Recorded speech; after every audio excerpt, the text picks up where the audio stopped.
മൊത്തം UDF തൂക്കി. ഇനി മരങ്കേറ്റം തന്നെയാ നല്ലത്. കൈവരിച്ച ആവേശത്തിലാണ് UDF ക്യാമ്പ്. ഞാനിപ്പോൾ ഉള്ളത് കുറ്റ്യാടി സ്ഥാനാർത്ഥിയെ പാറക്കൽ അബ്ദുള്ളയ്ക്കും ഒപ്പം ഷാഫി പറമ്പിൽ എംപിക്ക് പോവാണ്. ഇതിനെക്കുറിച്ച് രണ്ടു വാക്ക് പറ. വിജയത്തിന്റെ ഏറ്റവും പ്രധാനപ്പെട്ട കാര്യം നിങ്ങളോട് പറയാനുള്ളത് ഒരു ജാതിയുടെയും മതത്തിന്റെയും കോളത്തിൽ പെടുത്താൻ കഴിയാത്ത ജനങ്ങളുടെ വിജയമാണ്. ഞാൻ വെക്കുമ്പോ എല്ലാവർക്കും ഇട്ടൊന്ന് കൊള്ളും. ജനങ്ങൾ UDFന്റെ വിജയം ആഗ്രഹിച്ചു. ഇത് ജനങ്ങളുടെ വിജയമാണ്. ഞങ്ങളുടെ മുദ്രാവാക്യം കേരളം ജയിക്കുമെന്നുള്ളതായിരുന്നു. യഥാർത്ഥത്തിൽ അത് അന്വർത്ഥമായിരിക്കുകയാണ്. ജയിച്ചത് UDF ആണോന്ന് വെച്ചാൽ ഞങ്ങളല്ല, കേരളം ജയിച്ചു എന്ന് പറയും. ജനങ്ങൾ സമ്പൂർണ്ണ സാക്ഷരത നേടിയതാണ് നമുക്കടിയായത്. ജനങ്ങൾ ജയിച്ചതാണ് അത്. തീർച്ചയായിട്ടും അതിനകത്ത് പാർലമെന്റ് മണ്ഡലത്തിന്റെ കോഴിക്കോട് ജില്ലയിൽ 5 കോൺസ്റ്റിറ്റ്യുവൻസിയിലും 5 ഭൂരിപക്ഷത്തിൽ പ്രിയപ്പെട്ട പാറക്കൽ ജയിച്ചു വരുമ്പോൾ അത് അക്രമ രാഷ്ട്രീയത്തിനെതിരായിട്ടുള്ള കൂടെ ഒരു സന്ദേശമാണ്. വേണ്ടായിരുന്നു അല്ലേ? പേരാമ്പ്രയിലെ തെരഞ്ഞെടുപ്പിന് കൊടുക്കാൻ നോക്കിയ എല്ലാ നിറങ്ങളും ചേർത്ത് പിടിച്ച് പരാജയപ്പെടുത്തിയ തെരഞ്ഞെടുപ്പാണ്.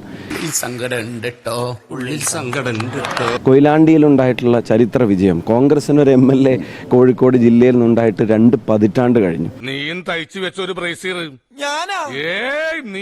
അത് വടകരയില് ഇന്ന് മെയ് 4 അല്ലേ?